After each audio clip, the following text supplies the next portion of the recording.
क्या था और क्या बन गया सऊदी हादसे में बचा इकलौता शख्स अब्दुल शुएब। और इस शख्स ने अब जो खुलासे किए हैं वो सुनकर आप अपना माथा पकड़ लेंगे। और सऊदी में जान गंवाने वाले लोगों को जहां 2 गज जमीन का टुकड़ा मिला है वो उन्होंने कभी अपने ख्वाबों में भी नहीं सोचा होगा। और इस हादसे पर अब सऊदी सरकार जो कदम उठाने जा रही है वो सब कुछ साफ कर देगा। उस कदम से निकल कर आ जाएगा कि यह हादसा कैसे हुआ और किसकी वजह से हुआ। आदाब, नमस्कार, Sat Shri Akal, peace to be with you दोस्तों। मेरा नाम है जुनैद भाटी और आप देख रहे हैं द न्यूज फीवर। जैसा कि आप सभी जानते हैं, सऊदी अरब से एक ऐसा हादसा निकल कर आया जिसे देखकर सभी के पैरों तले जमीन खिसक गई। जिसने भी इस मंजर को देखा उसका दिल अंदर से सहम गया। उसके दिल में एक तरीके से खौफ बैठ गया।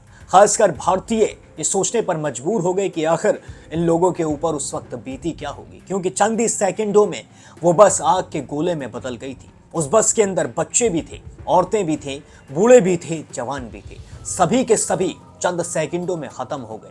लेकिन बचा सिर्फ एक शख्स, जी हाँ, एकमात्र इकलौता शख्स अब्दुल शुएब, जिसका अब एक वीडियो भी निकल कर आया है। इस वीडियो में साफ तौर पर देखा जा सकता है जब अब्दुल शुएब सऊदी अरब पहुंचा था, जब अब्दुल शुएब खुशी खुशी उम्रा करने के लिए गया था अपने परिवार वालों के साथ, वो कैसा था। वो दिखने में एकदम शानदार था, वो दिखने में खूबसूरत भी था। लेकिन अब जो उसका वीडियो निकल कर आया है उसे देखकर किसी के भी आंसू रुक नहीं रहे, क्योंकि उसका हाल ही कुछ ऐसा हो गया।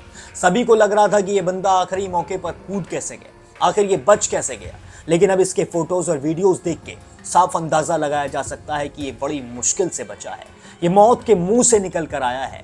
जिस तरीके की इसकी इस वक्त हालत है, जिस तरीके के इसके चेहरे पर घाव के निशान हैं, उन्हें देखकर साफ तौर पर अंदाजा लगाया जा सकता है कि जो लोग इस बस के अंदर उस वक्त सो रहे थे, जो लोग इस बस के अंदर बुरी तरीके से जल गए, आखिर उनका हुआ क्या होगा। अभी तक ड्राइवर का कोई भी फोटो या फिर वीडियो निकल कर नहीं आया। बताया जा रहा है कि ड्राइवर भी एंड मौके पर ही इस बस में से कूदा था, तो लाजमी है कि ड्राइवर के भी काफी चोटें आई होंगी, ड्राइवर भी काफी जख्मी हुआ होगा। क्योंकि जब अब्दुल शुएब इतना ज्यादा जख्मी हुआ है तो हो सकता है कि ड्राइवर भी काफी ज्यादा जख्मी हुआ हो। लेकिन अभी तक ड्राइवर का कोई भी वीडियो या फिर कोई भी बयान सामने निकल कर नहीं आया है।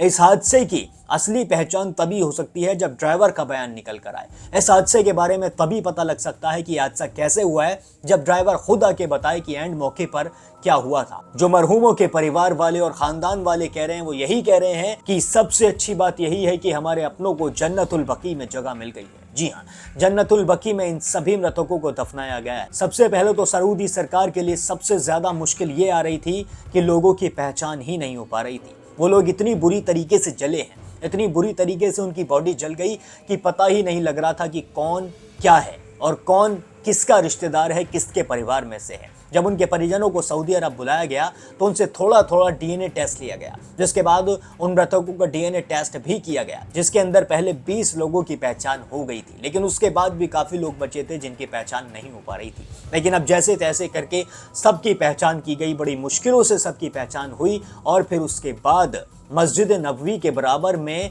जन्नतुल बकी में सभी को दफनाया गया। जी हाँ, जन्नतुल बकी बहुत ज़्यादा पाक और साफ कब्रिस्तान माना जाता है इस्लाम में। इस्लाम में कहा जाता है कि मोहम्मद पैगंबर सल्लल्लाहु अलैहि वसल्लम साहब भी अपने अपनों को यहीं दफनाने के लिए आया करते थे। जब किसी का इंतकाल हो जाता था तो उन्होंने अपने अपनों को यहीं दफनाया था और वो लगातार यहाँ पर अपनों के लिए, अपने लोगों के लिए दुआएं भी करने आते थे। ये भी कहा जाता है कि दुनिया का इकलौता ऐसा कब्रिस्तान है जहाँ पर ऑटोमेटिक खुशबू आती है। यहाँ पर किसी भी तरीके की खुशबू आपको डालने की ज़रूरत नहीं है, यहाँ पर आपको खुद ब खुद खुशबू आएगी। यह कब्रिस्तान बहुत ज़्यादा अपने आप में अहमियत रखता है। और अब उन परिवार वालों का, अब उनके लोगों का यही कहना है कि हमारे लिए सबसे ज़्यादा सब्र की बात यही है कि हमारे अपनों को मोहम्मद के शहर में मिट्टी नसीब हुई है, हमारे अपनों को जन्नतुल बकी में जगह मिल गई है। क्योंकि सभी के नसीब में नहीं होता है, बहुत कम लोग होते हैं जिनके नसीब में यहाँ की मिट्टी होती है, और अब उन्हें वहाँ की मिट्टी मिल चुकी है। इसी वजह से उनके परिवार वालों को सबसे ज़्यादा सब्र है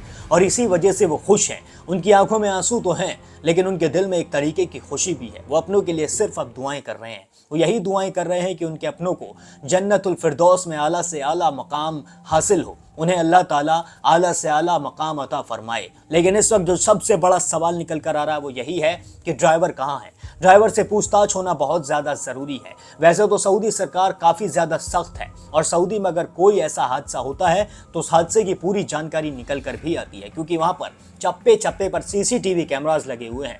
अभी सारे सीसीटीवी फुटेजेस निकाले जाएंगे। अभी तो सरकार इन लोगों के सुपुर्द खाक में बिजी थी, डीएनए टेस्ट हो रहे थे, उनके परिजन भी आ रहे थे, काफी ज्यादा दिक्कतें आ रही थी हर चीज में। लेकिन अब जब इन सभी को सुपुर्द खाक कर दिया गया है साथ खैरियत के और सही सलामत, तो अब ये भी पता लगना जरूरी है कि इस हादसे के पीछे की सबसे बड़ी वजह क्या है। क्योंकि हर साल हर महीने भी बहुत सारे लोग उम्रा करने के लिए जाते हैं भारत से क्या दुनिया के हर कोने से लोग उम्रा और हज करने के लिए सऊदी अरब जाते हैं। उन सभी की सेफ्टी का इस वक्त सवाल खड़ा हो रहा है, उन सभी की सिक्योरिटी का सवाल है, क्योंकि कोई भी ऐसा नहीं है जो ये ना सोचता हो कि वो उम्रा करके या फिर हज करके अपने घर वापस ना आए। जी हाँ, सभी सोचते हैं कि वो खुशी खुशी जाएं और साथ खैरियत को सही सलामत अपनों के लिए दुआएं करके, अपनों के लिए तोहफे लेकर वापस अपने घर आएं, क्योंकि उनके घर पे भी उनके अपने इंतजार कर रहे होते हैं। इस वक्त तेलंगाना के मंत्री मोहम्मद अजहरुद्दीन भी सऊदी अरब में मौजूद हैं, विधायक माजिद हुसैन भी मौजूद हैं। विधायक माजिद हुसैन का एक वीडियो भी निकल कर आया है जो उन्होंने खुद अपने एक्स अकाउंट पर शेयर किया है, जिसमें वो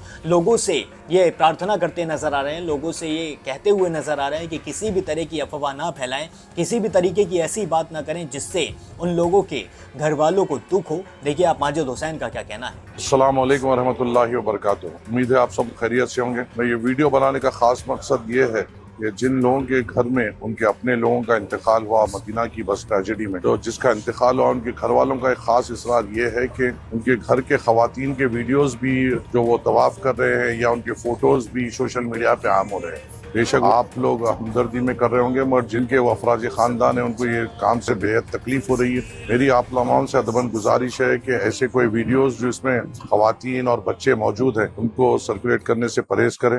ये खास मैं वीडियो उनकी गुजारिश पे ही बना रहा हूँ और मैं उम्मीद करता हूँ कि हम उनके प्राइवेसी का, उनके जज्बात का हम ख्याल रखेंगे और इस नाजुक वक्त में जब वो गम से जूझ रहे हैं हम उनकी ताकत बनेंगे इंशाअल्लाह ताला। तो दोस्तों देखा आपने कैसे माजिद हुसैन भी साफ तौर पर कहते हुए नजर आ रहे हैं कि अब सभी का सुपुर्द खाक कर दिया गया है, लेकिन किसी भी तरीके की अफवाह फैलाने से जरूर बचें।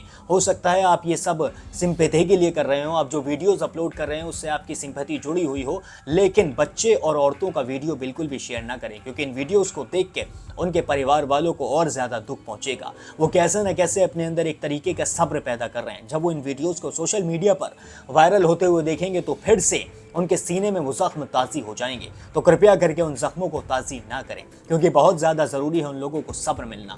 अगर आप कुछ कर सकते हैं तो मरहूमों के लिए सिर्फ और सिर्फ दुआएं करिए, और जितने भी लोग हज और उम्रा करने के लिए गए हैं उन सभी को अपनी दुआएं में याद रखिए, अपनी दुआओं में कहिए कि वो लोग सही सलामत अपने घर वापस आ सके। जो अब्दुल शुएब का वीडियो निकल कर आया है उसमें भी साफ तौर पर देखा जा सकता है कि वो लड़का कितना ज़्यादा जख्मी हुआ है। जब उम्रा करने के लिए गया था तो कितना अच्छा दिख रहा था, लेकिन आप इस वक्त अपनी स्क्रीन पर देख सकते हैं उसके चेहरे का क्या हाल हुआ है, उसकी हेल्थ का क्या हाल हुआ है। ये सिर्फ एक हफ्ते में हुआ है जो भी हुआ है। जी हाँ, आप वक्त को कुछ कह नहीं सकते हैं, वक्त कभी भी पलट सकता है और कुछ भी हो सकता है। इसलिए खुदा से दुआएं करते रहिए और कभी भी अपने अंदर तकब्बुर मत लाइए, क्योंकि तकब्बुर सबसे ज्यादा बुरी चीज है। जी हाँ, हमेशा तौबा करते रहिए, दुआएं करते रहिए और अपने लोगों के लिए जरूर दुआएं करिए। और जो भी कहीं भी किसी भी धर्म का इंसान हो या फिर किसी भी मजहब का शख्स हो, कोई कहीं भी जा रहा है, सभी के लिए दुआएं करिए। कभी भी किसी के लिए गलत मत सोचिए, क्योंकि किसी के साथ कभी भी कुछ भी हो सकता है। अब आप इस खबर पर अपनी राय मेरे साथ साझा जरूर करिए। बाकी और भी सारे अपडेट्स के लिए अभी सब्सक्राइब कर लीजिए द न्यूज़ फीवर।